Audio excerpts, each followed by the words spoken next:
Boa tarde a todos. É com grande satisfação que a editora da UFSM está dando início à nossa live. Essa é uma live muito especial, com muita satisfação. Nós apresentamos o Jaime Mendes, que ele é formado em Histórias pela Universidade Federal do Rio de Janeiro, é fundador da livraria Brusundangas, é um dos sócios fundadores da Contracapa Livraria, foi dirigente comercial na editora Zahar, foi diretor comercial na editora Kozai Knife e no Grupo Editorial Nacional. Desde janeiro de 2020, mora em Portugal, onde cuida da empresa Nova Guanabara. É com muita satisfação que nós hoje recebemos para a live 7 propostas para o mercado editorial fazer diferente e seguir adiante, o Jaime Mendes. E como mediadora do debate, temos a satisfação de ter a professora Marília de Araújo Barcelo, professora do Departamento de Ciências da Comunicação, foi coordenadora de 2014 a 2016 do curso de Produção Editorial, é doutora em Letras, habilitação em Estudos de Literatura pela PUC-Rio. É uma grande satisfação para a editora hoje contar com o Jaime e com a mediação da Marília. Este evento é promovido pela editora da UFSM, com apoio da Universidade Federal de Santa Maria, do curso de Produção Editorial e do Observatório Socioeconômico da Covid-19. Mais uma vez, Jaime, muito obrigado pela atenção, pela cordialidade, sempre se mostrou disposto a nos ajudar nesse projeto que estamos desenvolvendo nesse período de pandemia, onde algumas das nossas atividades estão um pouco reduzidas. Para ter um pouco de contato e fazer diferente algumas ações, implantamos estas lives. E é uma satisfação, uma honra muito grande contar com a tua presença virtualmente, com a tua experiência acadêmica, profissional. A cada 15 dias, a sociedade tem a oportunidade de ver importantes reflexões do Jaime no Publish News. Então, para nós é uma honra contar com a tua presença. Muito obrigado e já de antemão passo a palavra para ti. Professor Daniel, professora Marília, pelo convite. Enfim, vamos conversar e trocar ideias sobre como ajudar o mercado a seguir em frente. A minha grande preocupação é exatamente pensar alternativas, e converso com muitos colegas do mercado sobre isso, para que a gente possa sair desse momento atual. E esse momento atual, quer dizer, ele, na verdade, é o ápice de alguma coisa que vem acontecendo há tempos. Fazendo um paralelo com a Revolução Francesa, o 14 de julho de 1789 não foi naquele dia que as pessoas pensaram, hoje vamos fazer a Revolução. É a consequência de uma série de eventos históricos que vinham ocorrendo. No mercado do livro acontece isso também. Vou ver se eu consigo compartilhar aqui um roteirozinho, que aí talvez seja mais fácil para todo mundo poder acompanhar. Vamos ver se eu consigo. Então, o ponto que eu quero chamar a atenção é que esse momento de queda no mercado, ele não aconteceu agora com a Covid. Ele é só reflexo, e eu peguei dados aqui que vêm desde 2010. Esses dados foram feitos pela FIP, Fundação Instituto de Pesquisas Econômicas da USP, e a partir deste ano, quer dizer, relativa a 2019, pela Nielsen. Então, olhando os números, o faturamento das editoras para o mercado são números informados pelas editoras, logo é o valor que sai na nota fiscal da editora para o varejo de uma maneira geral. Então, temos aqui de 2010 a 2014 o mercado mais ou menos estagnado, entre 5,3 e 5,2 bilhões de faturamento. E a partir de 2015, uma queda acentuada. Então, repito mais uma vez, isso é reflexo de uma situação que vem ocorrendo há muito tempo no mercado. E agora foi, digamos assim, desnudada pelo efeito da Covid, com as livrarias fechadas nesses 3 meses que passaram desde março. Com relação à venda nesse mercado, temos também uma queda acentuada do que acontece nas livrarias. Então, pela primeira vez em 2019, o percentual que as livrarias representavam ficou abaixo dos 50%. Então, ficou em 41,6% daquele faturamento todo que existe no mercado do livro. Isso aqui excluindo as vendas de governo, tá? Simplesmente as vendas ao mercado. E o que é que nós tínhamos em 2018? Em 2018 tínhamos uma concentração muito grande do mercado do livro, tanto na Cultura quanto na Saraiva. A Saraiva tinha mais de 100 lojas, a Cultura tinha cerca de 15 lojas. E essas duas empresas representavam, no mínimo, 40% do faturamento das editoras. Dependendo do catálogo das editoras, uma editora mais voltada para a área de humanas, certamente a participação da Cultura era muito maior do que é em relação a editoras que trabalham em outros segmentos. Em 2018, parece que tudo de ruim que poderia acontecer, aconteceu ao mesmo tempo. Não? Então, tivemos o caso da Saraiva, da Cultura e da Book Partners, que pediram recuperação judicial. A Book Partners era um dos principais distribuidores do mercado, com uma venda muito forte para licitações públicas e para universidades e faculdades particulares, além de ter uma rede de livrarias também. Em 2018, ocorre também o encerramento da FENAC com a compra pela Cultura, ou melhor, a FENAC pagou para a Cultura comprar a FENAC, porque seria muito mais barato para a FENAC ser comprada por alguém do que ela ter que encerrar as lojas e arcar com todos os custos de quebra de contratos com os shoppings e pagar todos os direitos trabalhistas aos funcionários. Então, nós tivemos as 12 lojas da FENAC, que ao longo de 2018 foram fechadas, a Cultura fechou 3, a Saraiva fechou 48, né, nesse período entre 2018 e agora 2020. Então, só somando essas 3 lojas, e ainda tínhamos uma questão que a La Selva, que também ocorreu em 2018, foi decretada a falência da La Selva, que era aquela rede de livrarias que existia principalmente nos aeroportos, terminais rodoviários, mas que eram 80 lojas, quer dizer, 80 pontos de venda para o livro, né?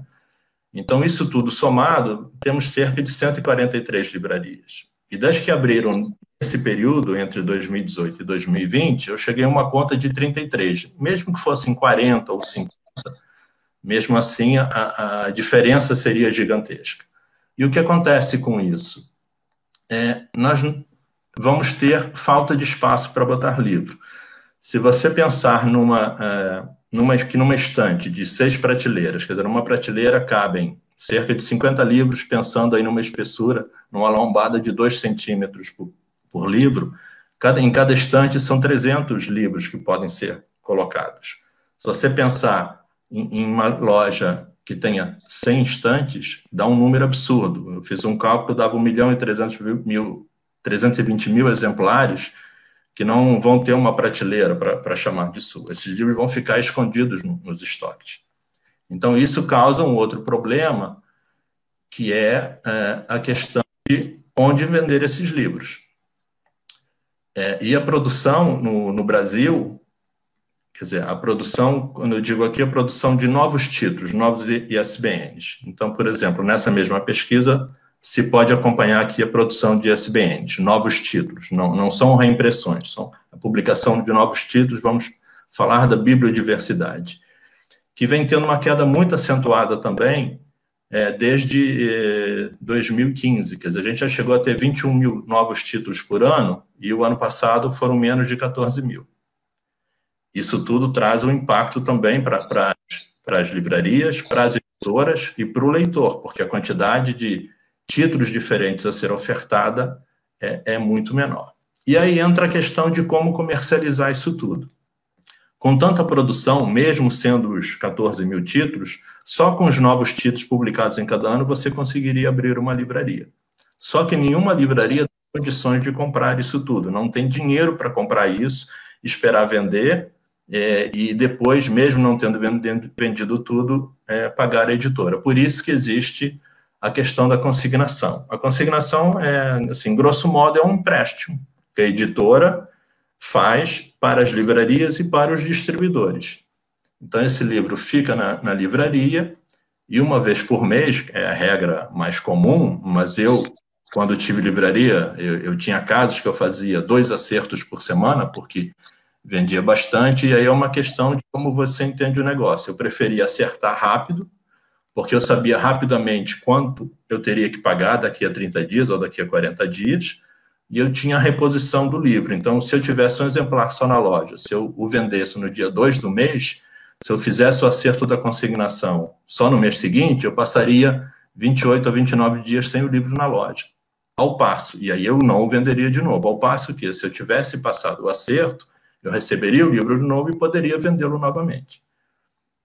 Então, isso é uma questão importante. E o que aconteceu com a consignação? A consignação, ao longo dos anos, ela começou devido à quantidade também, em alguns casos, as livrarias não tinham um bom sistema gerencial que pudesse apurar o que era vendido. Em outros casos, a livraria poderia vender 10 exemplares de um livro, mas passava o acerto de uma quantidade menor. Isso acontecia.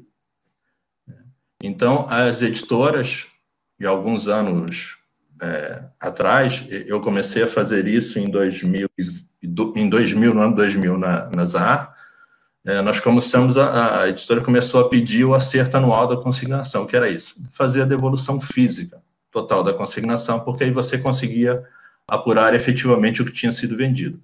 Eu tive casos naquele ano em que um cliente que vendia, em média, 30 livros por mês, no acerto final da consignação tinha 500 exemplares para acertar. Por quê? Porque ele não foi passando os acertos como deveria ter passado. Então, isso foi crescendo, e hoje em dia existe uma desconfiança no mercado entre as editoras com relação à prestação de contas das livrarias. Claro que existem muitas livrarias que passam acerto corretamente, que têm sistema de gestão e que fazem da forma como deve ser, porque precisa dos dois elos da cadeia, precisa da livraria e da editora. E não é favor passar o acerto na forma como vendeu, é premissa básica. Então, hoje existe, inclusive, tendo em vista essa dificuldade, existe uma empresa chamada Bookinfo que criou um sistema que consegue apurar o que é vendido em cada loja. Então, as livrarias podem se associar a esse sistema, as editoras se associam a esse sistema e essa ferramenta consegue capturar na venda, na hora que emite o livro, que sai a nota fiscal no caixa da livraria, ela consegue saber que aquele exemplar foi vendido. E a partir daí você consegue ter uma série de outras informações também, que serão muito úteis para a livraria fazer a gestão do seu acervo, porque ela vai conseguir perceber que determinados livros ela não vendeu nenhum ao longo de alguns meses, ou que outros livros ela vendeu muitos em pouco tempo, ou qual o dia da semana, enfim, você consegue apurar tudo isso. E hoje em dia as livrarias, via de regra, têm uma pessoa dedicada a fazer todo o controle da consignação. Com essa ferramenta, essa pessoa não vai precisar fazer esse trabalho braçal e vai poder usar esse tempo para fazer análises que possam resultar numa venda melhor. Então, um dos pontos fundamentais para que o mercado do livro possa voltar a funcionar bem é fazer uma boa gestão da questão da consignação.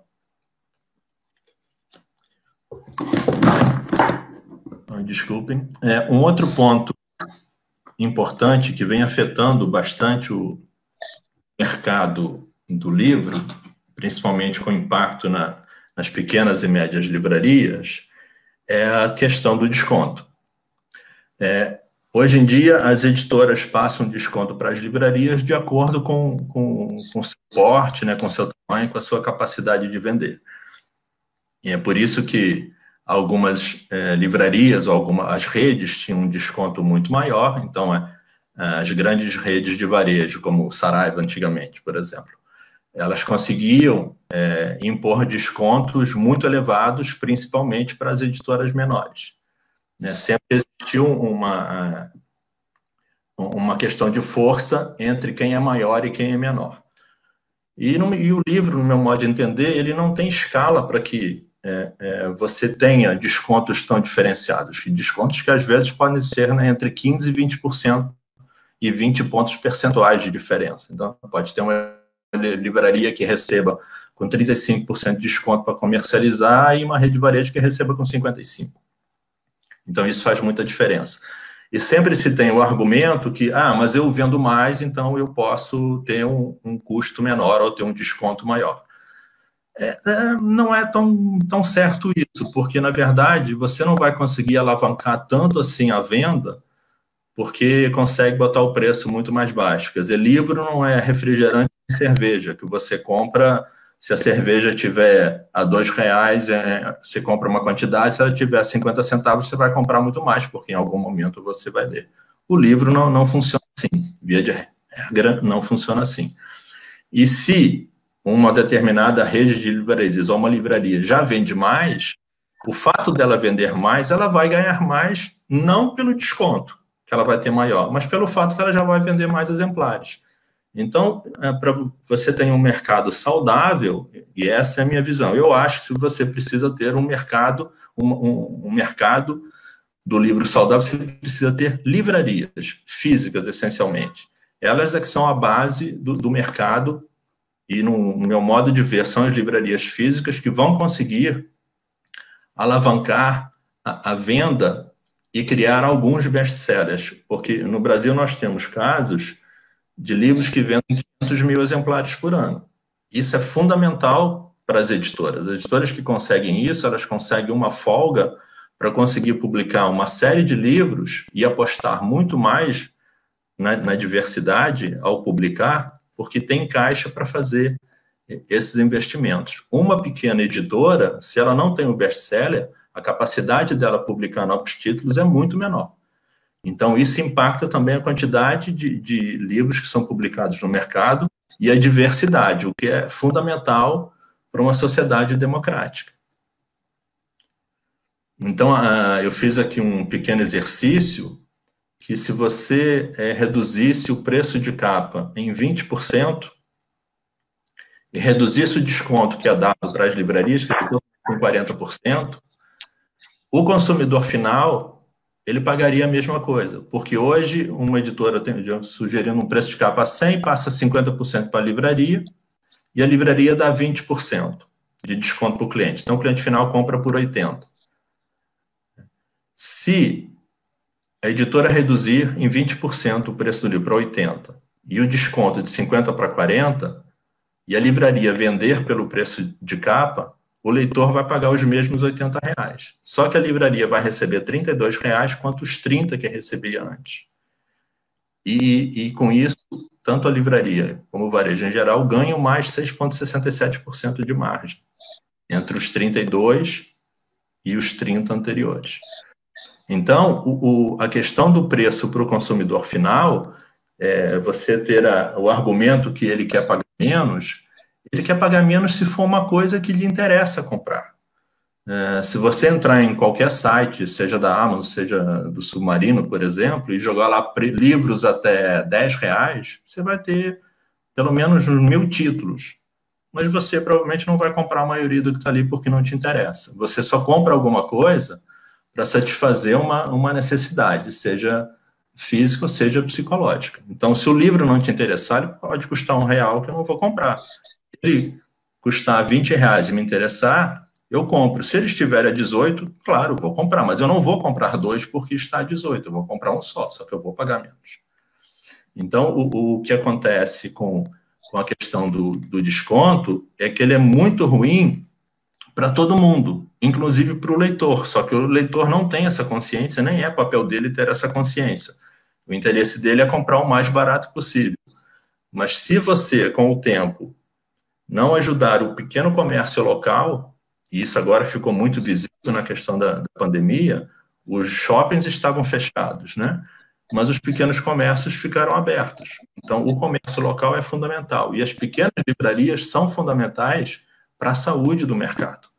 Porque se você depender de 2 ou 3 clientes para vender, no caso as editoras, elas vão ficar reféns. Então, provavelmente, eu não estou mais no dia a dia disso, mas provavelmente nesse momento, com as livrarias fechadas e pensando já no volta às aulas aí do segundo semestre, os grandes sites como a Amazon e Submarino certamente estão negociando com as editoras para elas darem mais desconto, porque afinal é onde as editoras nesse momento conseguem vender, nesses sites. Só que aí a margem vai diminuindo e com o tempo isso vai ampliando até chegar a um limite que você vai ficar refém. Se hoje, se em 2018 40% da venda das editoras estavam em 2 clientes, o ano que vem, quando saírem os números relativos a 2020, provavelmente a Amazon vai representar ela sozinha 40% ou 50% de muitas editoras.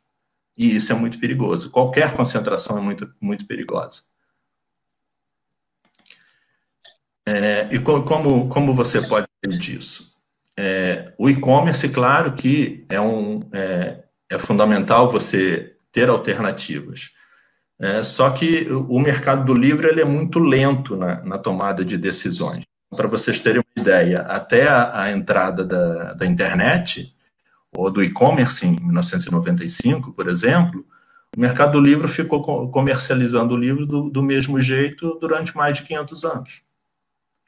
Todos os outros setores, da música, do cinema, do filme, do rádio, enfim, isso tudo mudou, como você ouve música, desde o LP até o Spotify hoje, isso tudo mudou em 100 e pouquinhos anos. O livro ficou mais de 500 anos comercializando da mesma forma. E eu acho que as livrarias nunca deram a devida atenção a essa questão do e-commerce. No outro dia, estava pesquisando, eu tenho um blog, né, e fui pesquisar lá, porque eu achava que há muito tempo que eu falava disso. E desde 2009 que eu falo que as livrarias e as editoras têm que estar na internet.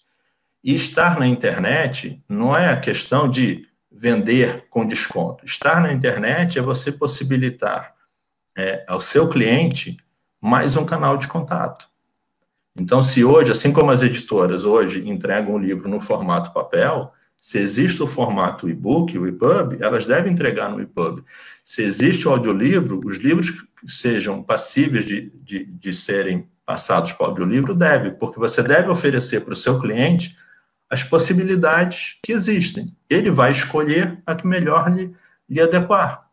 Assim como hoje você ter um e-commerce, você ter uma página institucional na internet, você ter participação nas mídias sociais, Facebook, Instagram, TikTok e todas as outras que eu nem conheço, são fundamentais. Assim como era fundamental a livraria ter um telefone. Antigamente a gente vivia do telefone. Hoje em dia, além do telefone, você precisa estar presente em todos os canais por onde o cliente pode entrar em contato com você. Isso é um serviço que você presta, porque é por aí que você pega o seu cliente, consegue fazer o trabalho e consegue fidelizá-lo. Então, estar na internet e ter uma possibilidade de vender pela internet é fundamental. Mas uma coisa que tem que ser dita, que não é para você entrar na internet, para você concorrer com a Amazon, ou concorrer com o Submarino. Isso é impossível. Esquece isso. Você tem que estar na internet para oferecer mais uma alternativa para o seu cliente. Se o seu cliente ia na sua livraria física a pé, ele hoje pode entrar na sua livraria pela internet, ou entrar em contato com você pelo WhatsApp. Então, você precisa oferecer todas as possibilidades que existem para esse contato com o cliente. E, claro, ter um site na internet já foi uma coisa muito cara. Hoje em dia, ficou muito mais barato e existem várias empresas que oferecem essas soluções, que customizam sites, enfim. E a Catavento, que é uma distribuidora, ela criou uma plataforma que você, uma pequena livraria, pode ter um site com seu nome e usar o estoque da Catavento para vender. Quer dizer, você não precisa nem o estoque na sua livraria física para vender, porque você consegue visualizar o estoque da Catavento. E aí, a partir daí, dizer que tem um livro disponível e se alguém comprar, a entrega sai pela própria Catavento. É uma espécie de marketplace. É claro que a venda na internet ela vem crescendo a cada ano e vai continuar crescendo. Agora, o ponto interessante é que a venda na internet, é a minha tese, ela não aumenta o mercado do livro. Porque se vocês olharem aqui, isso aqui é um dado da Nielsen, que é quem faz as pesquisas, uma das empresas que faz as pesquisas de varejo do livro no Brasil, a outra é a GfK. Essa pesquisa da Nielsen, ela mostra aqui os meses, ela usa a terminologia inglesa por semanas. Só um instante, por favor. Então, no período da quarentena, você pode comparar que o mercado vendeu muito menos do que vendeu nos meses sem a quarentena. Mas ele não aumentou, mesmo a venda na internet tendo mudado. Um outro ponto que eu acho que dificulta a vida das pequenas livrarias é na questão dos e-books. Porque para você ter uma plataforma de leitura dos e-books é um investimento altíssimo e nenhuma livraria brasileira consegue fazer isso. A Saraiva fez uma iniciativa com o Leve, que funcionou bem até a crise da Saraiva, enfim, agora, como não pagava, ela não consegue nem ter novos livros para vender, porque o fornecedor, que no caso é a Bookwire, que seria o distribuidor dos e-books. As editoras mandam o e-book para a Bookwire disponibiliza em todo mundo que pode vender e-book na internet. E a Saraiva não estava pagando a Bookwire cortou o fornecimento, como é o correto. Então, só que as pequenas livrarias hoje, médias, e mesmo uma grande livraria, ela não consegue vender porque isso é muito caro. Então, o faturamento dos e-books hoje está concentrado na Amazon, que imagino que seja o principal vendedor de e-books, na Apple, no Google e na Kobo. A Kobo tem uma alternativa, eu estava conversando com a Camila Cabete, que é responsável pela Kobo no Brasil. Ela tem uma alternativa que você, livraria, por exemplo, consegue, e mesmo uma pessoa física, como os youtubers, por exemplo, você consegue gerar um link de um livro e, divulgando esse link pelas mídias sociais, se alguém comprar a partir daquele link, a Kobo paga uma comissão para a livraria. Então, isso é um trabalho a ser feito. É um faturamento que as livrarias físicas, que têm um site, ou que nem tem um site, que tenham só mídias sociais, conseguem ter uma forma de conseguir mais algum faturamento. E, com isso, descentralizar um pouco essa concentração. O meu ponto todo é encontrar alternativas para que a concentração, que é uma tendência da economia mundial, seja a menor possível no mercado. Um ponto importante que seria para regular esse mercado, aí seria uma questão de lei, né, que é a chamada lei do preço fixo, ou a lei do preço justo, como o Rui da Travessa gosta de chamar, que existe em alguns países da Europa. Na Alemanha existe, uma das principais economias do mundo, tem uma lei que regula os descontos que podem ser praticados. Na Espanha tem, em Portugal tem, e, por exemplo, na Espanha, o desconto máximo pode ser concedido a 5%, né? E em Portugal é 10%. Isso varia de país para país, mas o máximo é 10% nos lançamentos, que em Portugal são os primeiros 18 meses da vida do livro. Então, com isso, você consegue dar um maior equilíbrio entre os diferentes tamanhos de quem vende o livro no mercado. E com isso você protege, repito isso mais uma vez, pode não ficar muito claro, mas o consumidor também é protegido por isso, porque se o mercado, levando para os extremos, se o mercado reduzir muito e ficar monopolizado num grande player, por exemplo, daqui a um tempo ele pode começar a impor as regras. E ele pode começar a dizer que, não, esse livro aqui eu só publico se ele tiver a capa amarela, se ele tiver a capa azul eu não quero publicar, porque meus estudos capa azul não vende. Só que você com isso consegue cercear a circulação de ideias diferentes. Então, um livro que venda pouco para determinados padrões pode ser importante para a sociedade que ele exista.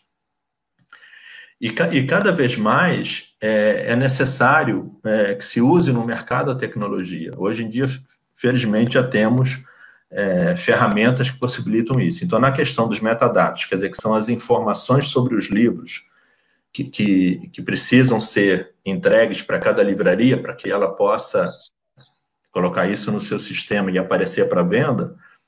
Eu estou no livro há tanto tempo que, em determinadas épocas, tinha livro que não tinha ISBN. O ISBN é como se fosse a carteira de identidade do livro. Cada livro tem um número específico que indica que aquele produto é livro, que é o 978, depois vem 85, que é relativo ao Brasil, aí vem uma sequência de 3 ou 4 algarismos, que são o número da editora, depois o número daquele livro dentro da editora e um dígito verificador. Então, cada ISBN é único. Eventualmente acontece um equívoco de 2 livros diferentes ter o mesmo ISBN. Aí foi, na hora do design da capa, o capista colou o ISBN que era de um livro e colou no seguinte, enfim. Mas isso Isso dá para corrigir. Mas, via de regra, esse SBN é único. E é com isso que, com esse SBN que existe toda a gestão dos produtos, no caso do livro, desses milhares de títulos que existem no mercado, sem isso é inviável. Então, hoje, você tem ferramentas que utilizam esses metadados. No Brasil, nós temos a MetaBooks e temos o mercado editorial, que conseguem reunir esses dados. Isso facilita muito a vida das editoras e das livrarias e dos grandes sites de varejo também. Porque o que acontecia antigamente? Eu cheguei a ter isso na equipe comercial. Eu tinha uma pessoa dedicada a preencher planilhas para enviar para a Cultura, para a Saraiva, para o Submarino, para a FENAC e para outras livrarias, para a Travessa, enfim. Por quê? Porque cada livraria precisava de determinadas informações e naquela posição. Então, ela ficava preenchendo planilhas Excel e mandando por e-mail para as livrarias fazerem isso. Hoje, você preenche esses dados numa dessas plataformas, da MetaBooks ou da Mercado Editorial, e ela distribui automaticamente para todo mundo. Então, quando você tem um reajuste de preços, por exemplo, você altera num local só, nessa plataforma, e elas instantaneamente distribuem para todo mundo. Então, isso agiliza o mercado. Então, você tem várias ferramentas de gestão, uma delas é a Bookinfo, e você tem as mídias sociais também, porque, de alguma forma, você está usando tecnologia para melhorar a comunicação com os seus clientes. E ainda existe muita resistência por parte tanto de editoras quanto de livrarias a utilizar a tecnologia. A tecnologia ajuda, agiliza e reduz custo e aumenta a eficiência na informação. E sem informação, você não vai ter mais dificuldade para vender o livro. E, enfim, e além das livrarias, cada vez mais serão necessários novos locais para você vender o livro, né? Porque, na verdade, o ideal é o livro estar onde as pessoas estivessem. E tem descobri um texto do Monteiro Lobato. O Monteiro Lobato, se não me engano, em 1918, ele chegou a mandar uma carta para açougues, para padarias, para mercearias, propondo que eles tivessem livros para venda também. E ele mandaria isso sob a forma de consignação. Então, achar outros canais para vender o livro, que não as livrarias, também é importante. Tudo depende de como você faz isso. Aqui em Portugal, por exemplo, pelo que eu tenho pesquisado, existe uma grande questão que é com relação aos supermercados. Os supermercados aqui conseguem vender bastante. Alguns deles têm quase que, a gente pode chamar até quase que uma livraria dentro deles, só que eles praticam descontos, quer dizer, conseguem descontos elevadíssimos das editoras e dão descontos muito altos também. Então, eu recebo aqui pelos e-mails, como e-mail marketing, propaganda de supermercado dando 50% de desconto em uma série de livros. E as livrarias não têm esse desconto. Então, é impossível concorrer com isso e isso vai dificultando a vida das pequenas livrarias que vão acabar fechando também. Então, se você... de novo, o ponto não é onde você vende o livro, mas sim em que condições você vende o livro. Nada contra vender livro na internet. A questão são os descontos que são praticados na internet. Nada contra vender livro no supermercado, mas os descontos que são praticados no supermercado. Porque senão você não tem um mercado saudável. Então, loja de conveniência, quantas existem pelo Brasil? Claro que isso tudo tem um custo operacional grande, porque você tem que separar os livros, mandar para essas lojas, depois recolher, mas, enfim, são sempre alternativas que estão aí, que têm que ser pensadas, que não são baratas de serem executadas em termos de custo. Enfim, eu acho que o mais barato, nesse momento, ainda é conseguir manter as pequenas livrarias abertas e criar condições para que outras possam abrir. Então, como é que você pode reduzir custo para uma livraria? A livraria, por exemplo, é um tipo de negócio comercial que precisa de um espaço físico, precisa de uma loja. Só que a livraria paga IPTU, né? Qualquer templo religioso, de qualquer religião, está isento de IPTU. A livraria não. No Rio de Janeiro, se não me engano, as editoras, o prédio que é utilizado pela editora não paga IPTU. Livraria paga. Salas de cinema não pagam IPTU, livraria paga. Então, é tudo uma questão de E você conseguir força e negociar com os órgãos do executivo, já que não temos uma política cultural no país, mas de alguma forma, quer dizer, as organizações de classe das livrarias, do mercado de maneira geral, eu acho que está na hora de se unirem cada vez mais para conseguir determinadas coisas para que essas livrarias consigam existir. Porque existem algumas ações individuais que são louváveis, mas elas não vão resolver o problema. A Companhia das Letras, por exemplo, ela separou um fundo de R$400 mil para ajudar pequenas livrarias durante esse período da pandemia. Ela consegue repassar esse recurso a um custo muito mais baixo do que se ela fosse para o banco. Quer dizer, o objetivo dela não é ganhar dinheiro com isso, o objetivo dela é que a livraria possa existir. Quer dizer, a Companhia das Letras percebe que livrarias físicas são fundamentais para o mercado do livro, mas ela sozinha não vai conseguir resolver isso.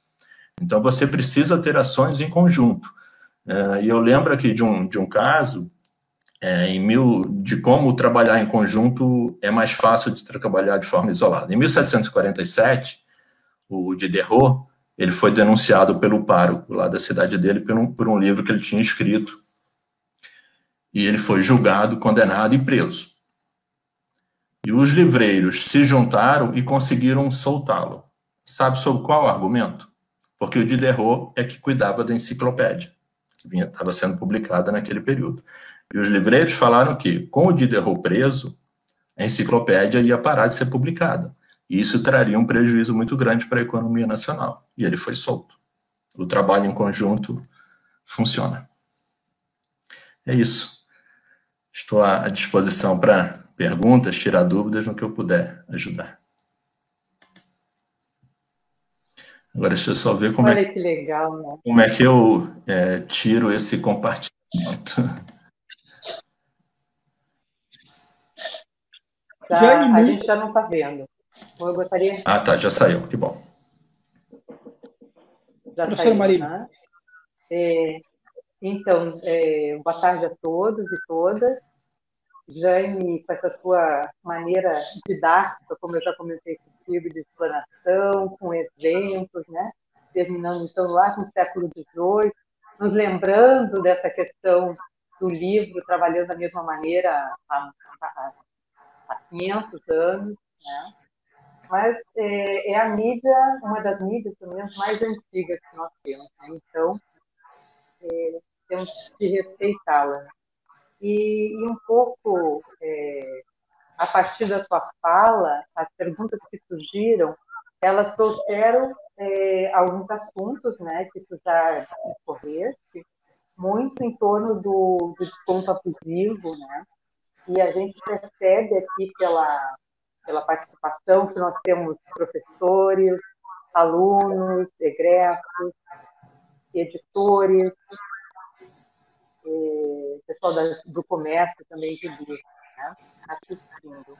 Então, surgiu aqui uma pergunta em relação a essa longevidade do livro, né, e me faz sempre pensar no livro a partir de uma elite.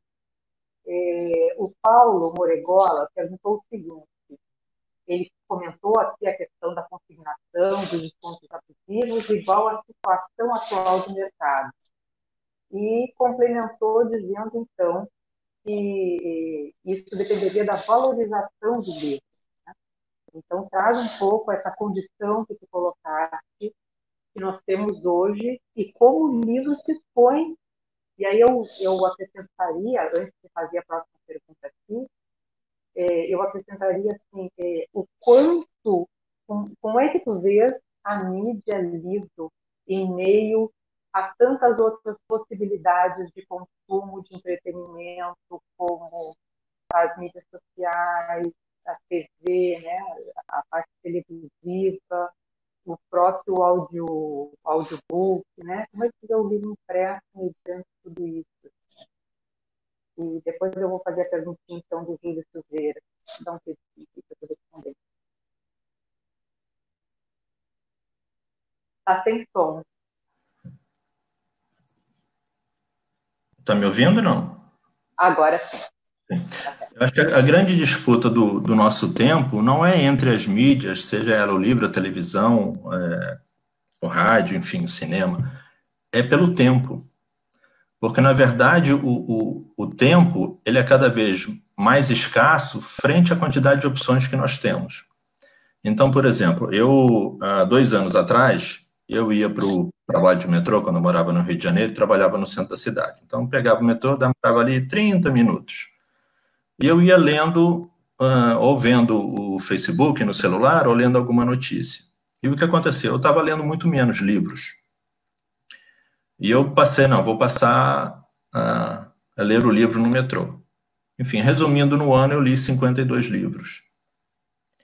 Então, a gente é que tem que se direcionar o nosso tempo para aquilo. Eu vou só dar uma olhadinha no WhatsApp, no Facebook. Quando você olha, você ficou meia hora, 40 minutos, 1 hora.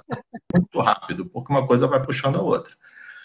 E, claro, a gente não tem o hábito da leitura. No Brasil, o índice de leitura, comparado com França, com Espanha, por exemplo, a Mariana Bueno fez uns artigos para o Publish News e ela coloca isso lá. No Brasil, é 1 livro por pessoa. Na França, é 5, 6. Então, isso muda tudo. Nós temos 200 milhões de habitantes no Brasil, né? E a gente tem uma possibilidade, um mercado gigantesco. Por isso que as editoras estrangeiras vieram todas para o Brasil a partir dos anos 2000, porque aqui tem um mercado grande. Acontece que a gente não tem uma política de Estado, eu digo de Estado e não de governo, porque de governo passa de um para o outro. A gente não tem uma política de Estado de valorizar a educação e de valorizar o acesso ao livro. Eu estou levantando uns dados para fazer um artigo sobre isso, e passa muito pela biblioteca. E você não tem, nas bibliotecas das escolas, as que tem biblioteca, não tem um acervo muito atualizado. E também a forma como você usa a biblioteca. O Carlo Carreño, que mora na Suécia, ele já escreveu e já falou algumas vezes sobre como são as bibliotecas lá. Quer dizer, a pessoa entra na biblioteca e tem acesso aos livros, e não aquele estilo de biblioteca que o livro só pode ser mexido pelo bibliotecário. Isso faz toda a diferença. E você tem que fazer isso desde a criança pequenininha, porque você não forma leitor de 20 anos. Você faz um tomador de cerveja aos 20 anos, você consegue, mas um leitor aos 20 anos você não faz. Se a criança não pegar o hábito da leitura enquanto é criança, você não tem um leitor no futuro, não tem um comprador de livros no futuro.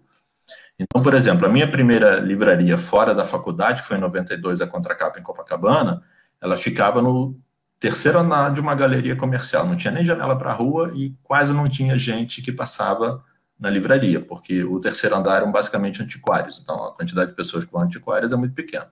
Não tinha fluxo ali. E nós começamos a fazer entrega em domicílio. Provavelmente fomos a primeira livraria a fazer entrega em domicílio. Quem fazia? Nós mesmos. Eu fazia. Recebi gorjeta por isso, inclusive. Depois percebeu que a pessoa que atendia no telefone era a pessoa que fazia a entrega do livro. Uma vez ficou constrangida e não deu a gorjeta, e ok.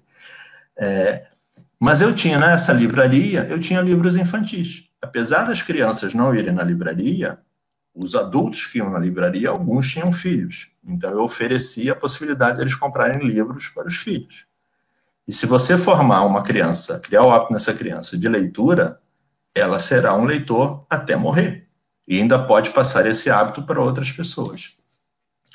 E, então, é fundamental que a gente crie isso. Mas aí é uma coisa muito grande que depende de uma política de Estado, como eu disse, senão a gente não vai sair do tema, não vai conseguir aumentar esse mercado, ou então vai ficar o sabor das ondas de cada governo que está no poder se interessa mais pela educação e pela cultura ou não.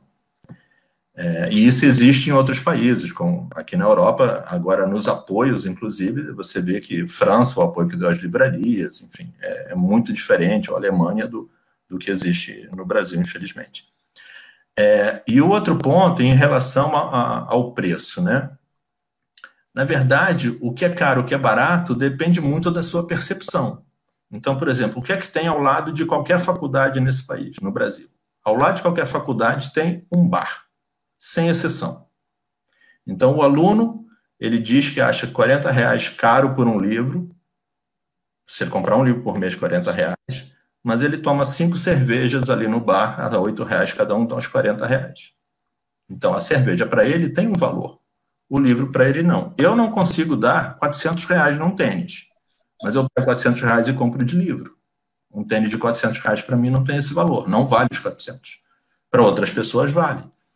Então, isso tudo tem a ver com a questão cultural do país, a questão educacional e o hábito. Porque se você gosta muito de uma coisa, aquilo para você tem valor. Se você cria nas crianças a vontade de ler, o interesse pela leitura, elas, quando puderem comprar livros ou quando pedirem alguma coisa para os pais, o livro pode ser uma coisa que elas venham a pedir. Então, quer dizer, e o livro no Brasil é barato, comparado com outros países. Mesmo o salário no Brasil, o salário mínimo sendo baixo, o livro ainda é barato na comparação. Se você vai no cinema e um combo lá de pipoca, refrigerante, você paga R$ 20. Com R$ 20 você compra 1 ou 2 livros até. Então é tudo uma percepção de valor também. Dentro da cadeia de valor também, né? Eu tenho uma pergunta aqui do Júlio Silveira. Tudo bem, Júlio? Ele pergunta como os editores brasileiros podem operar no mercado português. Bom, o modo mais tradicional é ter alguém que importe o livro para cá. Uma outra possibilidade é através de e-books dando direito de serem comercializados para além do território brasileiro, os que tiverem direitos. E outra possibilidade é ter a impressão sob demanda em Portugal. Então, você ter alguma empresa em Portugal que possa ter uma parceria com as editoras brasileiras, que elas entreguem o arquivo e que seja publicado aqui em Portugal ou em algum país da Europa próximo, porque quando você fala Portugal e Espanha, é tudo muito próximo também, né? A gente está acostumado com o Brasil, e Brasil são distâncias gigantescas. Você, se for do Rio Grande do Sul até o Amapá, você praticamente acho que cruza toda a Europa aqui também. Então, os padrões são totalmente diferentes. Eu aqui, quando falo, as pessoas mas demora 35 minutos. 35 minutos para mim não é nada. No Rio de Janeiro, eu saía de casa, chegava na editora no centro, eu demorava 1 hora. Eu aqui saio de Mafra e chego em Lisboa em 35 minutos. Eu estou a 40 quilômetros. Isso de ônibus. Então, as distâncias são muito relativas. Então, são as 3 possibilidades que eu vejo de editoras brasileiras comercializarem livros aqui em Portugal. Perfeito. Obrigada. Jaime, tem mais uma pergunta aqui, que é da Júlia Almeida Souza. Ela pergunta assim: se o Brasil tivesse adotado a lei do preço fixo há muito tempo atrás, a situação do mercado do país estaria totalmente diferente? E aí eu complemento com a minha pergunta, que é o seguinte: tu falaste, né, que Portugal tem adotado a lei do preço fixo e mesmo assim ainda tem esse desconto de 50% nos supermercados, né? E como é que funciona isso? A lei do preço fixo em Portugal, ela pega os primeiros 18 meses de vida do livro. Então, o livro é lançado hoje, só daqui a 18 meses que pode ser dado um desconto maior que 10%. 10% é permitido. Existem algumas exceções, em feiras de livros, enfim. E existem formas de burlar isso também. Então, por exemplo, alguns sites aqui em Portugal, eles dão um desconto, não no livro, mas te dão um bônus na sua conta, como se você tivesse um cartão de fidelidade da loja. Então, às vezes, você tem um livro lá com 10% de desconto direto e tem mais 30% no livro. Então, se o livro é R$100, melhor, R$100 você pagaria 90 e teria R$30 para fazer em compras futuras daqui a 15 ou 20 dias que você pode utilizar isso. Então, você pagaria os 90 de qualquer forma, ganharia um crédito para usar na frente. Mas você está dando um valor diferente no custo final, porque se a pessoa vai comprar outros livros na frente, ela tem esse benefício. Então, existem formas de burlar isso também, sim.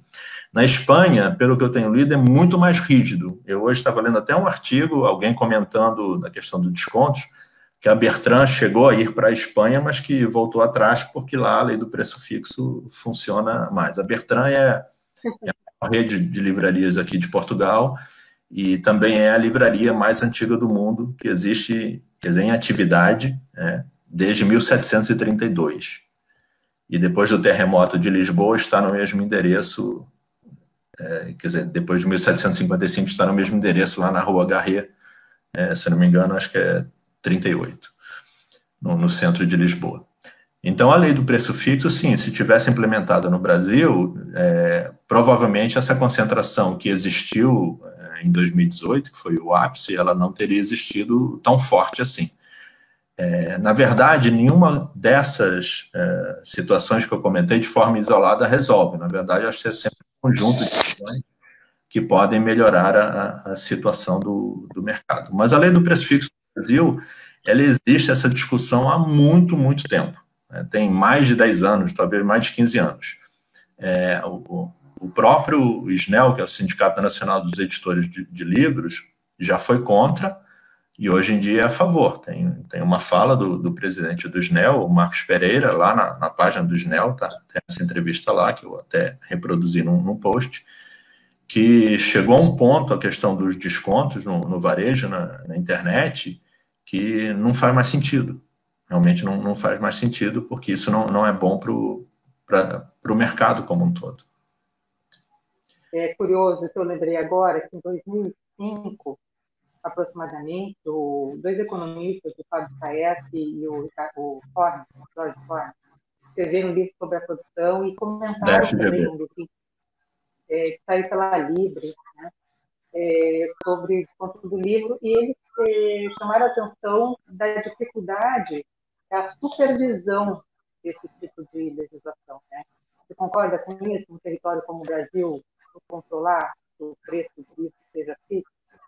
Não, controlar isso é fácil. Hoje em dia, com as plataformas de metadados, por exemplo, seria fácil você pegar isso. E na verdade, os descontos que atrapalham mais o mercado não é o desconto no livro que vende pouquinho, é o desconto no best-seller. Porque a pequena livraria que vende, ela nunca vai vender muitos best-sellers, muitos exemplares, mas se ela vende alguns exemplares de um best-seller, esse dinheiro ajuda a mantê-la em loja, aquele livro que demora 2, 3, 4 meses para vender. Então, você precisa distribuir essa venda. Né? Isso é que é o fundamental. E hoje, com as plataformas, como eu estava dizendo, se você tem lá a data de lançamento, a própria plataforma pode te dizer quando é que vence, de forma automática. Foi lançado 1/7, daqui a 18 meses ele está liberado para dar um desconto maior.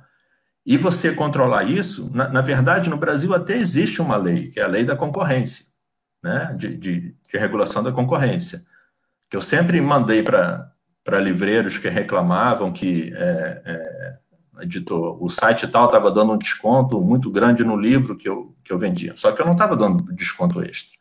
Ele estava vendendo abaixo do preço de custo, é uma opção dele. Porque para eles, por um Submarino, para uma Amazon, o interesse do livro é interesse em trazer tráfego. Eu fiz um post sobre isso em 2018, aí no Publish News, acho que chama Boi de Piranha 2, o livro. Como você usa o livro para levar tráfego para o seu site. Então, o que eles gastam, ou entre aspas, o que eles perdem, se eles perderem R$5 num livro para trazer tráfego, é muito mais barato do que eles teriam que conseguir para conseguir informações sobre esses clientes. Então, você pode conseguir isso. E hoje em dia, mesmo não tendo a lei do preço fixo, se você acha que um site está vendo muito, é fácil. Você compra um livro, você livraria ou você entidade de classe, só que nunca fizeram isso. Você compra um livro, você vai ter a nota fiscal. Né? E você sabe o preço que está na nota fiscal. E esse preço, em relação ao preço de capa, vai ter um desconto muito maior do que aquela livraria comprou. E pela lei brasileira, eu tenho aqui até fácil a lei, deixa eu achar aqui. A lei brasileira diz que você não pode vender abaixo do preço-custo.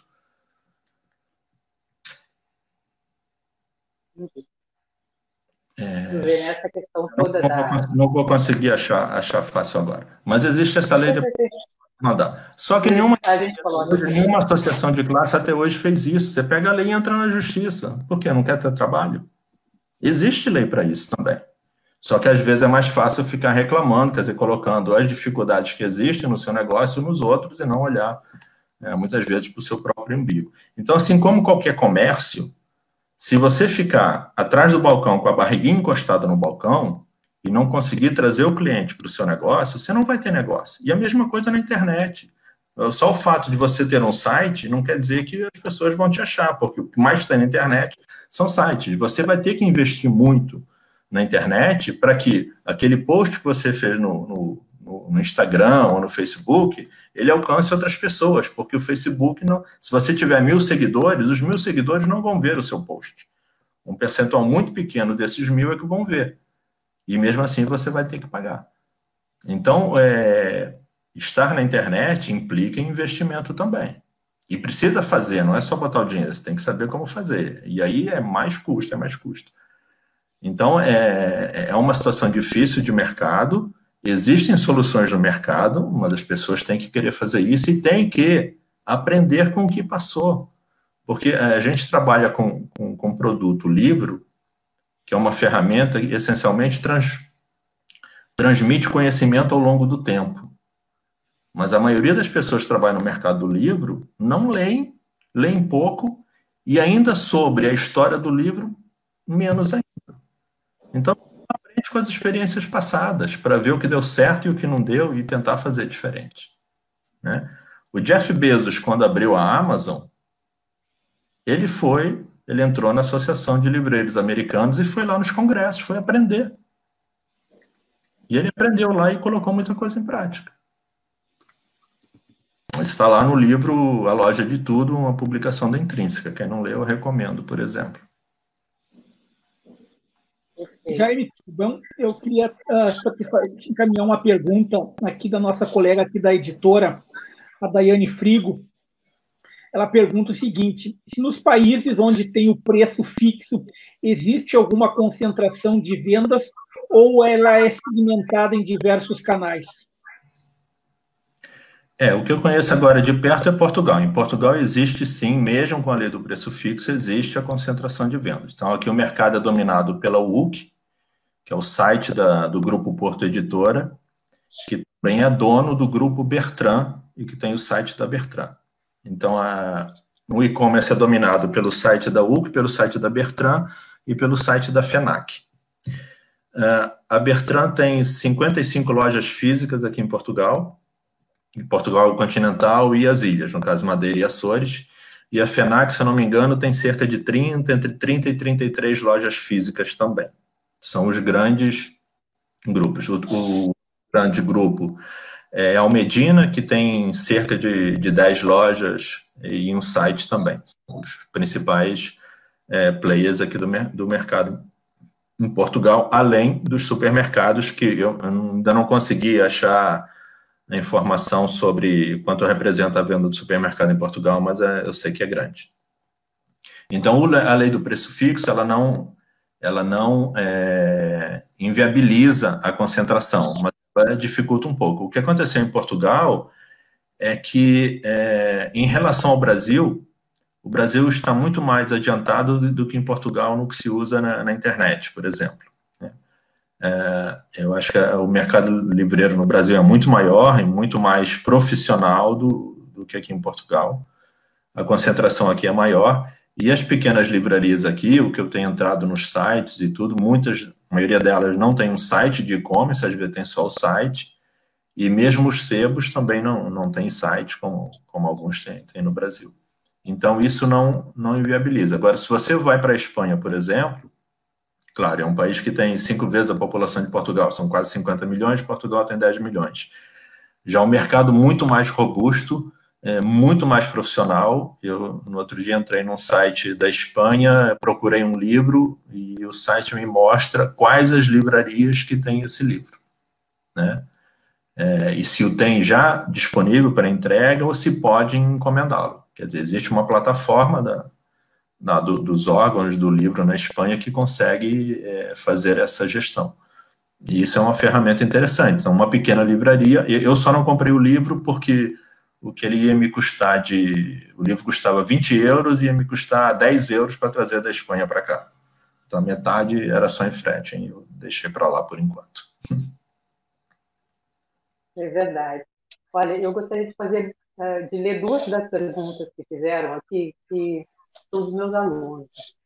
Então, a primeira pergunta é assim: quanto à consignação, a impressão por demanda também pode servir como ferramenta auxiliadora dessa proposta? Do Eduardo Macedo. E aí eu já faço no mesmo movimento a pergunta do Otávio, que é: como é visto o crowdfunding no mercado editorial? Seria ele um método interessante para as novas e pequenas editoras? E sim, como seria uma boa maneira de implementá-lo de forma a obter o maior sucesso possível? O crowdfunding já existe no mercado editorial, várias editoras fizeram, inclusive a Oficina Raquel, eu comprei, inclusive, o livro está para chegar por agora, quer dizer, eu não vou receber, né, porque eu estou em Portugal, vai para o meu endereço lá no Brasil. Mas o livro vai ser enviado por esses dias, e ela publicou um livro sobre, que é do Leonardo Neto, sobre 100 personalidades do mercado editorial brasileiro, né, 100 grandes editores.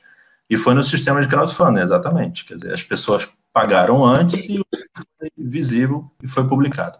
Aqui em Portugal, e outras experiências têm sido feitas aí no mercado também. Quem quiser mais informações, entra na página do Publish News, que hoje o Publish News é o melhor repositório para qualquer informação sobre o mercado editorial. Realmente você acha coisas ali que você não imagina. E aqui em Portugal também. Aqui em Portugal já conversei com esse editor, que foi o editor da Cavalo de Ferro, uma editora importante aqui em Portugal, que hoje não é mais dele, ele saiu, e eles têm uma empresa chamada ePrimatur, que imprime só em crowdfunding. Então, eles lançam, eu já comprei um, inclusive, nesse sistema, eles lançam todo o catálogo, são sempre obras maravilhosas, e lançam sempre em crowdfunding.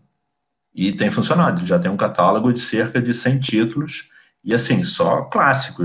Saiu agora uma edição das 1001 Noites em 3 volumes, traduzido do árabe. Eu comprei o 3º volume no crowdfunding. E você consegue viabilizar esses negócios com uma quantidade pequena de pessoas.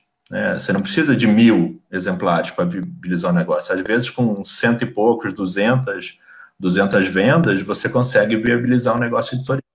Então, de novo, o bom do mercado editorial é que a barreira de entrada é muito pequena para um negócio. Hoje você pode começar um negócio. Se você pensar nos clubes de leitura, a TAG, lá de Porto Alegre, né, que hoje é um gigante, ela hoje consegue imprimir, dada a quantidade de assinantes que ela tem. Ela acho que tem mais de 30 mil assinantes já. Então, ela pode ser uma editora. Ela já publica 30 mil. Quantas editoras conseguem publicar 30 mil exemplares de um livro? Muito poucas. Então, o mercado do livro possibilita isso. E você, sendo hoje uma pequena editora, não quer dizer que você não possa crescer. É só você conseguir fazer com que um livro vire um best-seller. Isso acontece. Hoje a Companhia das Letras é um gigante do mercado, mas ela começou pequenininha. E ela teve o mérito, claro, não é só uma questão de sorte, né? Tem que ter competência também. E ela conseguiu publicar seguidamente, nos primeiros 4 títulos, estava aquele lá, Rumo à Estação Finlândia, por exemplo. Quem imaginaria que aquilo ali seria um best-seller? Nunca seria um best-seller. Mas na Companhia das Letras foi um best-seller. Porque não é só questão de você... esse livro seria um best-seller em qualquer editora. Não, depende da editora. Tem um exemplo muito claro. A Zahar publicava os livros do psicanalista Alfredo Garcia Rosa, né, e com sucesso. E quando o Luiz Alfredo quis publicar um romance policial, apesar da Zahar já ter publicado alguns romances policiais, na coleção Creme do Crime, o senhor Jorge Zahar indicou para o Luiz Schwartz o livro do Garcia Rosa. Por quê? Porque a Zahar não tinha o perfil de fazer aquele livro vender do jeito que a companhia conseguiu fazer. Então, o policial era o mesmo livro, que na Zahar não teria 99,9% de chance de vender o que vendeu na companhia. A companhia sabia trabalhar isso. Em compensação, a Zahar trabalhava muito melhor psicanálise do que a companhia. Então, o livro tem que estar adequado ao seu perfil editorial. Não é publicar qualquer coisa que você, se der certo uma editora, vai dar em outra. Não, depende como você faz aquilo. Então, no mercado editorial, o bom é isso, você não é rígido. você tem N possibilidades. Hoje em dia, você pode publicar um livro só em e-book direto. Você não sabe se o livro vai vender ou não, antes de ter a impressão sob demanda, você podia fazer esse teste, você publicava o e-book, você não imprimia o papel. Porque o papel, depois de impresso, se não vender, é só papel usado. Ele não vale nada, só vale quando ele é comprado por alguém que o quer ler. Se não comprar, se ficar no estoque da editora, é só papel usado, porque nem nele escrever você pode. E hoje em dia, com a impressão sob demanda, que era uma coisa que inviabilizava principalmente as reimpressões de títulos que vendem menos, você consegue manter esse catálogo vivo. Porque dava muito a pena, às vezes, você tirar um livro de catálogo porque ele vendia 200 exemplares por ano. Só que para você ter esses exemplares por ano vendidos, você tinha que rodar 1.000 exemplares. E aí você tinha estoque, então, na teoria, para 5 anos. Isso, com livro ok, mas se você tiver 100 livros nessa situação, você tinha 100 mil livros parados durante 5 anos. Isso é custo, você precisa de depósito para armazenar, caixa para guardar, precisa de seguro, precisa movimentar, então isso tudo é custo. Então hoje você tem ferramentas no mercado que te possibilitam fazer isso. Se você é só um autor e não tem uma editora para publicar o seu livro, você pode publicar o seu livro, inclusive na impressão sob demanda. Né? E impressão sob demanda, para mim, eu compartilho da ideia do carrinho, é imprimir um exemplar. Você quer imprimir 10? É uma pequena tiragem, mas você pode. Então você pode testar. Antes você testava um livro, você fazia no mínimo 1.000 ou 500, agora as tiragens já vão diminuindo, 300. Tá, e se vender só 5, os outros vão ficar no estoque parado. Então você pode ir testando, o risco é muito menor, você pode experimentar em diferentes canais. Quer dizer, as ferramentas existem, por isso que eu digo que a tecnologia, cada vez mais, ela favorece a ação humana. E tecnologia não é só internet. Na hora que os primeiros hominídeos pegaram o osso e transformaram aquilo numa ferramenta, inclusive numa arma ou numa ferramenta para quebrar alguma coisa, aquilo é tecnologia também. Tecnologia não é só coisa de internet, que a gente associa, né? Mas não é. Tecnologia é tudo que pode facilitar alguma coisa que você tem que fazer. Obrigada.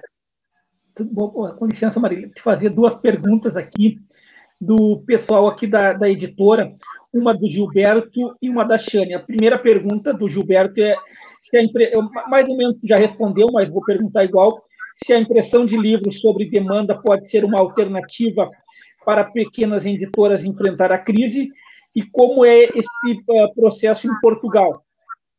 A Shane também complementa a pergunta questionando se as editoras conseguem manter a mesma qualidade final do livro, pois aqui acaba tendo algumas particularidades de impressão que não são as mesmas. E se o custo compensa tanto também, se tu tem algum conhecimento, alguma ideia disso aí. E uma outra questão que perguntam aqui para ti é se aconteceu algum tipo de feira do livro em Portugal desde o início da pandemia e como funcionou.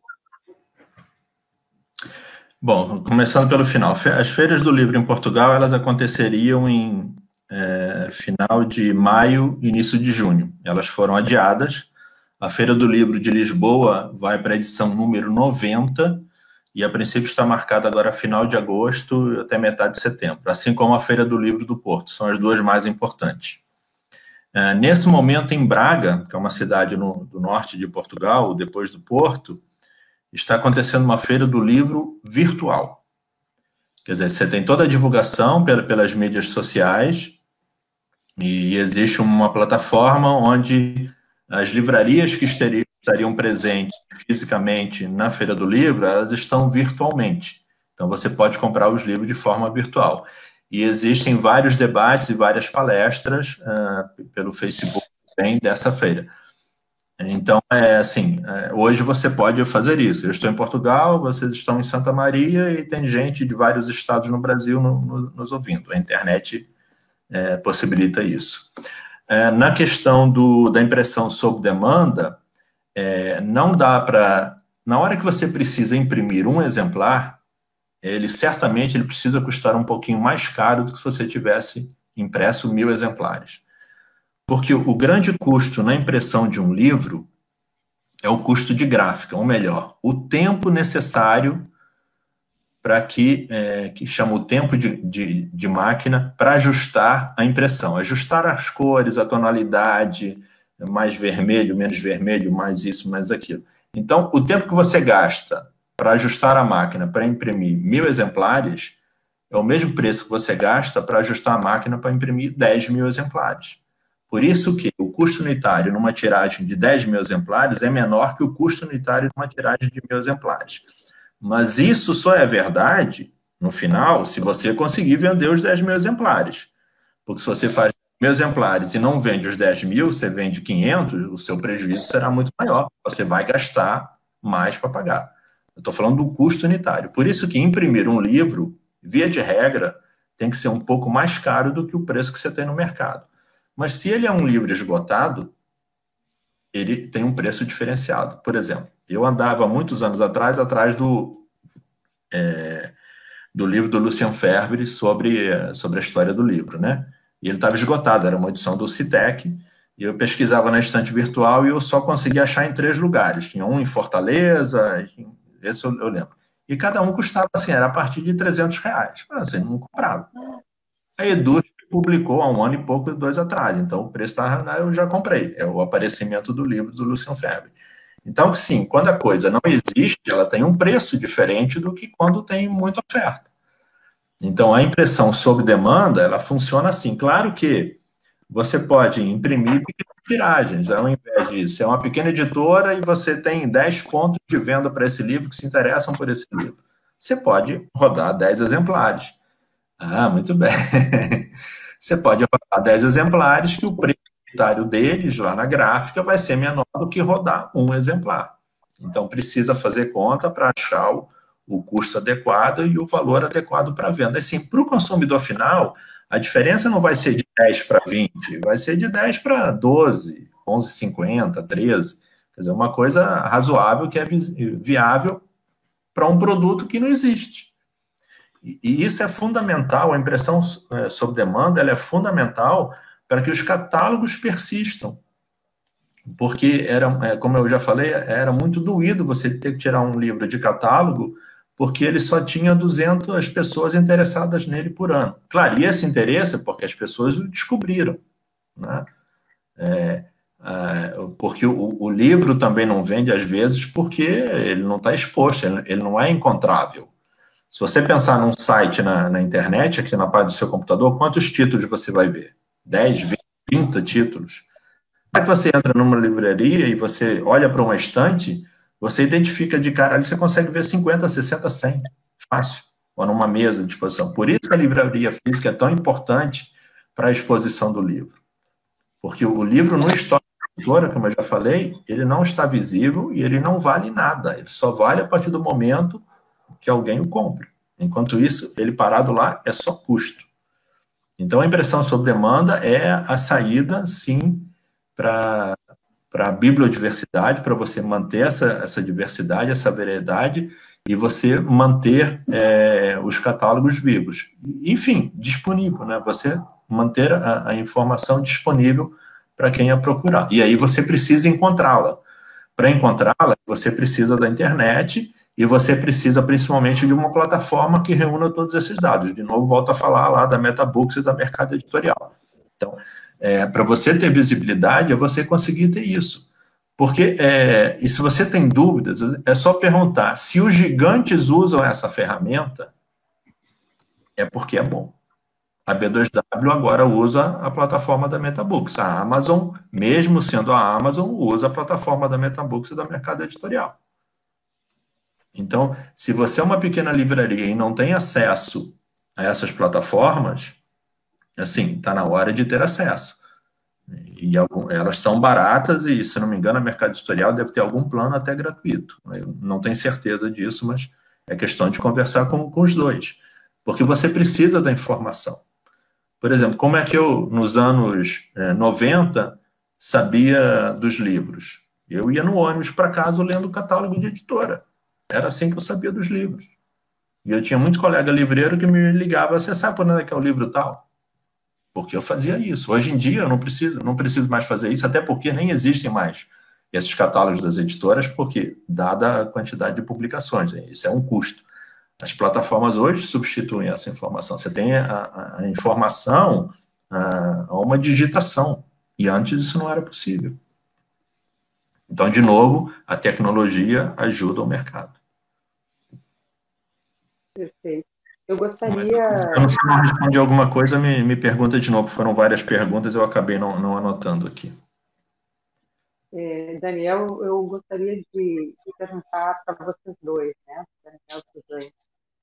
Uma preocupação em relação à formação desses profissionais que poderão atuar no mercado editorial futuramente. Né?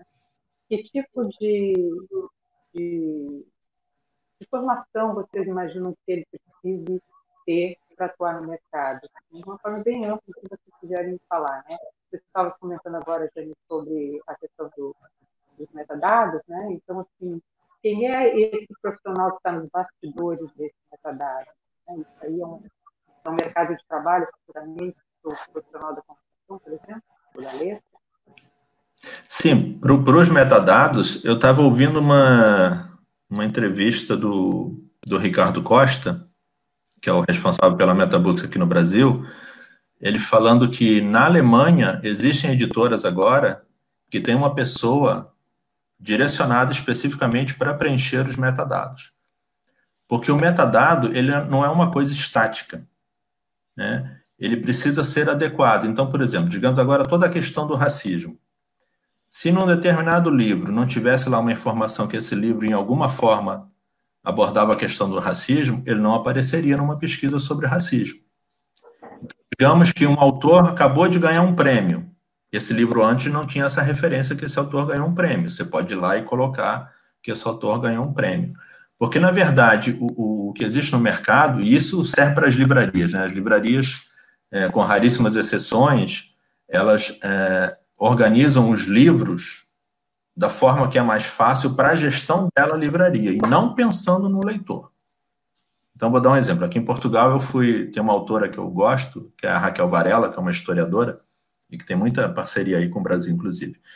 E eu entrei na Bertrand e fui procurar os livros dela, e eu não achava os livros dela, né? Porque na livraria, os livros estão organizados por seção, história, foi na seção de história, e eu só via um livro dela, e eu sabia que tinham outros, só que eram por outras editoras. Na livraria estava organizado por assunto, e dentro do assunto por editora. Quer dizer, estava organizado por editora. Então, o livro de uma outra editora não estava junto. Por que eles fazem isso? Como tem pouquíssimos funcionários na loja, eles organizam a loja para suprir a falta de gente para cuidar do atendimento. Então, só que o leitor não sabe quais são as editoras por onde o autor publicou. Ele quer um assunto. Então você organizar a sua livraria só por área, literatura brasileira. Tá, você tem desde um autor do romantismo até um autor de hoje. Está tudo junto, organizado por ordem alfabética, se a livraria organizar por ordem alfabética de autor. Senão vai estar até por editora. Mas isso não te diz nada para o leitor. Você pode estar querendo ler livros sobre o romantismo, o parnasianismo, ou sobre livros do modernismo, ou você quer livros de contos. Só que está tudo misturado. Então, se organizam as livrarias para facilitar a livraria, não para o leitor. E você pode fazer mesas temáticas. Eu quero fazer uma mesa sobre a cultura grega. Posso colocar livros lá, posso colocar as tragédias gregas, posso colocar o Paideia, e posso colocar um guia de viagens da Grécia também. Tudo junto. Só que você tem um assunto para o leitor. E ele tem uma variedade. E isso era feito. Agora, quem faz isso? Livreiro. Livreiro é que faz isso. E para livreiro fazer isso, tem que ter um mínimo de leitura. E a maioria das pessoas que trabalham nas grandes redes, por exemplo, salvo raríssimas exceções, por exemplo, a Travessa eu sei que é uma exceção, a Vila eu sei que é uma exceção, que ainda tem bons livreiros, a cultura, o grande diferencial da cultura eram os livreiros que ela tinha, né? Isso fazia toda a diferença. Porque eu distingo entre livreiro e vendedor de livro. Vendedor de livro é o cara que está lá, que está vendendo livro, pode vender sapato, tem. Mas o livreiro precisa ter um conhecimento e precisa ter uma leitura acumulada. E você não forma um livreiro de um ano para o outro. Você bota aí uns 2, 3 anos para formar um livreiro. Só que o livreiro, ele não fica também na livraria. É um trabalho muito de alta rotatividade, porque Não existem salários bons. A cultura, por que a cultura tinha bons livreiros? Porque ela tinha bons salários acima do mercado. Eu conheço casos que as pessoas pararam de trabalhar sei lá, o cara era advogado e foi ser livreiro porque ele ia ganhar mais na cultura como livreiro do que como advogado. Estava em início de carreira. E depois fez carreira com isso. A Martins Fontes é outro exemplo de bons livreiros, a Martins Fontes da Paulista, muitos deles vieram da cultura. Então, se você é um bom livreiro, isso é uma vantagem do mercado. Se você é um bom livreiro, você não fica desempregado. Vai ter um lugar para você, com certeza. E o nosso mercado, ele peca muito por quê? Porque ele forma para a linha editorial, forma para a área editorial. Na universidade, os profissionais que saem todos para a área editorial. Você não tem nenhum curso técnico que forme livreiro, né? Eu participo de uns grupos de discussão que em breve vão ser oferecidos cursos para ajudar a formar livreiros, porque isso é o que falta. Se você não tiver livreiro, você não vai saber indicar. E ser livreiro faz toda a diferença. Eu vou dar um exemplo pessoal. Eu tinha a loja em Copacabana, depois abrimos a loja no Leblon. E eu tinha cliente que morava em Copacabana, ao lado da livraria em Copacabana, e ele ligava para o Leblon. Por quê? Porque ele queria falar comigo. Ele queria trocar ideia ou alguma informação minha, porque eu era o livreiro dele. Eu atendia, aí depois via qual era o livro, depois ligava para Copacabana, entrega o livro lá na casa do senhor tal. Então, o livreiro faz a diferença. A confiança, né? E você cria confiança. Porque eu tenho um outro caso. Quando eu abri a livraria, era muito voltado à área humana, eu tinha pouca leitura de literatura brasileira, principalmente dos livros mais recentes, dos autores mais recentes. Depois que eu respondi esse para o cliente, que eu ainda não tinha lido esse, eu falei, não posso mais dar essa resposta. Aí eu fui ler, pelo menos um de cada desses autores novos que eu não conhecia, para eu ter alguma informação. E às vezes você não precisa nem ler o livro todo, né? Você lê uma parte, lê uma orelha, lê uma contracapa, lê uma introdução, lê um pós-fácil, e te ajuda, porque é impossível ler tudo, né? Eu leio bastante, mas até hoje na minha vida, eu tenho lá o Scooby, eu li 800 livros, dá 120 mil páginas. E eu estou lendo 52 por ano. Então, não tem como ler tudo, é impossível. Mas você tem que ter um mínimo de informação e conseguir fazer conexões e ouvir dos outros também. Porque, na verdade, a livraria não é só você que passa informação para ele. Ele passa informação para você também. E essa troca é o que é fundamental para a livraria e é o que faz a diferença da livraria, é o que pode ajudar as livrarias a existirem. Mesmo agora, na pandemia, com a livraria física fechada, essa troca, por isso que eu insisto tanto, que as livrarias têm que estar disponíveis para o cliente em todos os canais possíveis. Então, se o cliente ligar para você pelo telefone, você pode trocar uma ideia, pode fazer uma recomendação, você pode fazer isso pelo WhatsApp, pode fazer isso pelo Face, pelo Instagram, enfim. Você consegue continuar exercendo a sua função de livreiro mesmo à distância. Né? Eu citei um livro aqui, a Marília tinha um livro ali e mostrou. Então, é fundamental, é realmente o que vai diferenciar os negócios. Por exemplo, uma Amazon, por melhor algoritmo que ela tenha, ela não consegue fazer as recomendações que um livreiro experiente consegue fazer. E isso faz diferença ainda. Talvez no futuro, mas aí todos nós já não estaremos mais aqui, e algumas gerações nossas, talvez aí a máquina substitua a gente em muita coisa, porque a capacidade de processar não tem como comparar. Mas você linkar várias coisas, eu estou lembrando agora de um caso aqui, em que eu li um livro do Steven Johnson, que aliás é maravilhoso, recomendo, que é De Onde Vêm as Boas Ideias. Agora não sei se foi nesse ou não, porque eu já li vários dele. E tem um que ele comenta um assunto, e que esse assunto ele dá como exemplo, não, depois eu percebi que ele comenta que isso estava dentro do livro do Engels sobre a formação da classe trabalhadora na Inglaterra. E naquela época a cultura estava fazendo um trabalho exatamente de taguear os livros com os assuntos, e não só pelo título, né? E o exemplo que eu dei para eles é exatamente esse, quer dizer, se fosse pesquisar só pelo título, A formação da classe trabalhadora ou operária na Inglaterra do Engels nunca apareceria nessa pesquisa temática. Mas, pelo assunto que estava lá dentro, quem tivesse lido aquele livro conseguiria fazer essa tag e esse livro aparecer nessa outra pesquisa.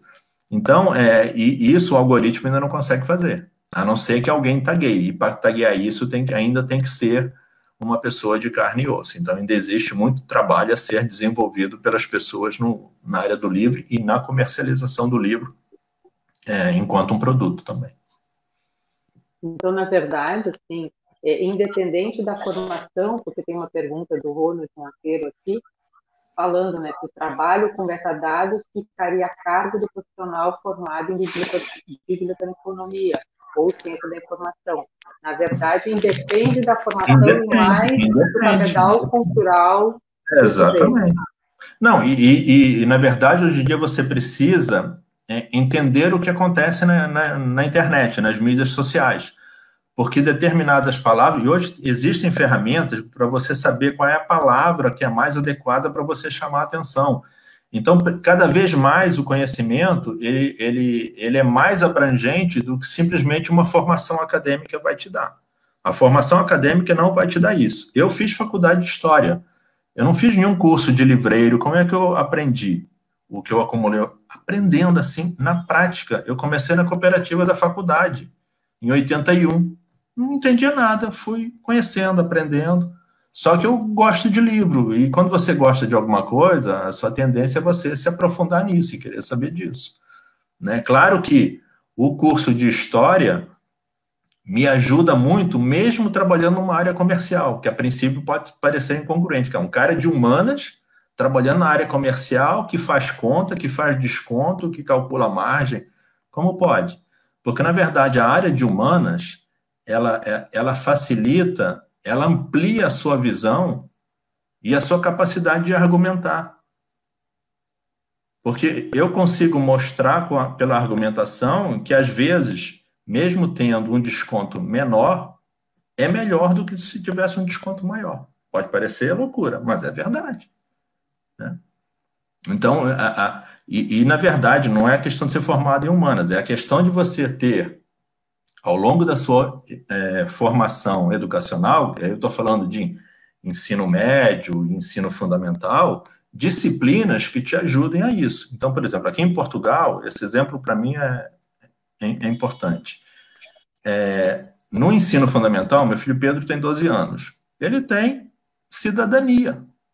Se fala sobre cidadania na sala de aula. Tem uma disciplina cidadania. Né? A última aula, agora durante a pandemia, que foi dada via televisão aberta, foi dada pelo presidente da República falando sobre cidadania. Né?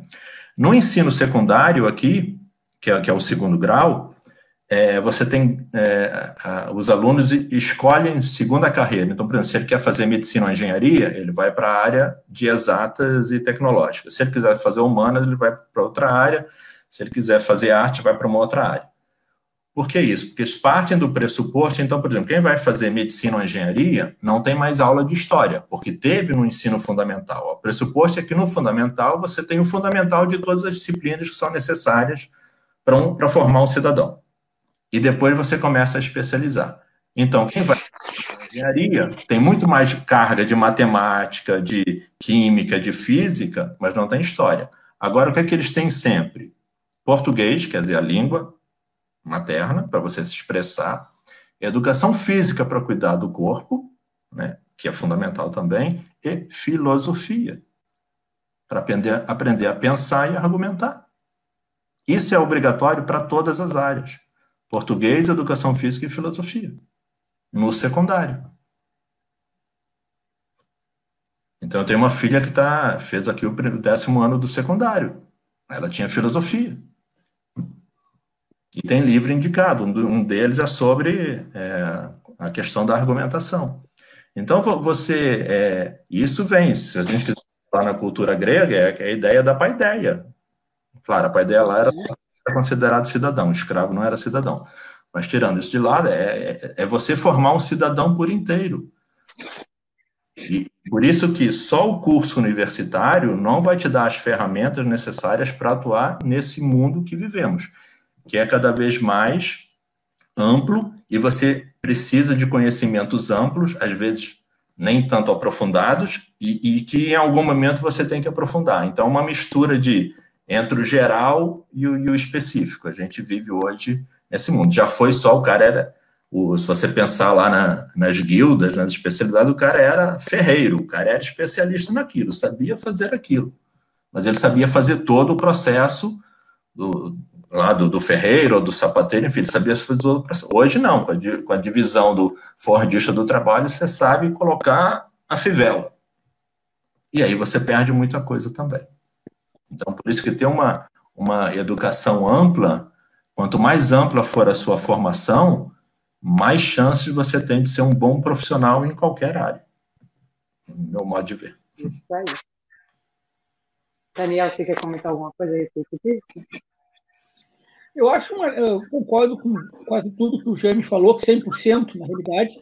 Só acrescentar uma questão que eu acho importante para o profissional que quer trabalhar com livro, principalmente nesses períodos que nós andamos nos últimos anos enfrentando, é ter um conhecimento de gestão, ou seja, um conhecimento de gestão no sentido de saber fazer um planejamento econômico, financeiro, gestão de pessoas, ele vai ter que lidar com uma equipe que tenha, às vezes, interesses diferentes, que tenha opiniões diferentes, e conhecer um pouco conhecer um pouco de conhecimento de história, muita história, como o Jaime falou, que eu acho fundamental para ver como é que evolui o pensamento, evolui as dinâmicas, os ciclos sociais, políticos, econômicos, e um pouco de economia para traçar estratégias, fazer análise de conjuntura para tentar fundamentar, embasar melhor o seu planejamento estratégico financeiro. Eu acho que isso é um ponto, na minha opinião, os cursos de produção editorial devem focar.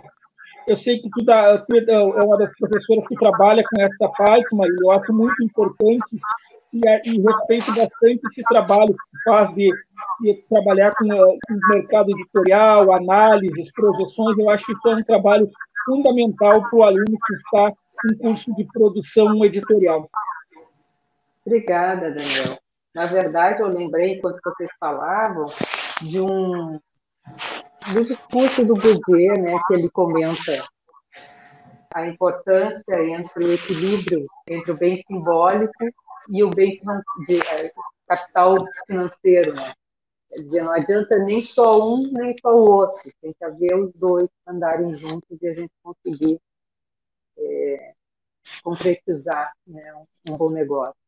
De toda maneira, não é fácil, né? Mas a gente faz o melhor, né? E faz o possível dentro disso. Nós já estamos aqui com um certo tempo de live, né? Então, eu pergunto como é que nós estamos de tempo,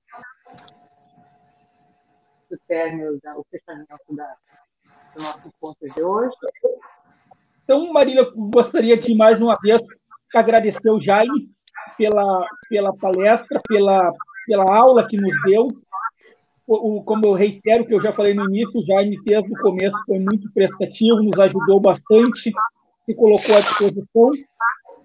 Jaime, eu vou te pedir depois da live, que tu me encaminhe pelo WhatsApp, o teu endereço, nós vamos encaminhar em nome da equipe da editora da UFSM, um livro sobre a história da Universidade Federal de Santa Maria para ti, com muita satisfação, forma de agradecimento pelo trabalho, pela palestra, pela aula que tu nos deu. Agradeço mais uma vez a professora Marília, que tem sido uma parceira importante desse nosso projeto da editora, que agora estamos registrando formalmente, vamos trabalhar nisso nos próximos dias, para registrar isso, ficar marcado como um projeto institucional da editora da UFSM. Nosso objetivo é, a cada 15 dias, 20 dias, ter uma personalidade, ter uma pessoa falar um pouco da sua experiência, das suas percepções, da sua contribuição para o universo dos livros. E dentro desta temática, no dia 30 de julho, às 17 horas, sob a coordenação da professora Marília, nós vamos ter uma palestra, uma live, o processo editorial e suas questões jurídicas, com o Gabriel Magadan e com o Carlos Alberto Gianotti, que é o editor executivo da editora Unicinos. Então, esperamos todos no dia 30 de julho, às 17 horas. Eu vou passar a palavra para o Jaime e para a Marília, para suas considerações finais. Mais uma vez, muito obrigado pela atenção e colaboração. Professor Daniel, professora Marília, muito obrigado pelo convite, foi um prazer, espero que tenha sido útil, que desperte um interesse nas pessoas, que alguém queira seguir a carreira de livreiro também, que é, assim, você tem trabalho para o resto da vida, com certeza. Muito obrigado, até uma próxima vez.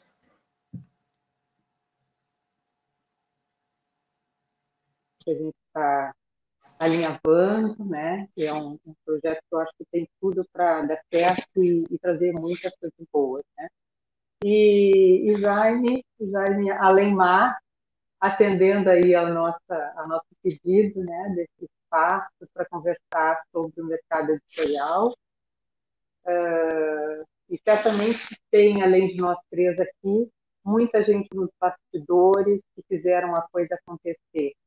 E eu gostaria de agradecer a todos e também aos nossos participantes, ouvintes, internautas que estão por aqui, né? Então, até a próxima.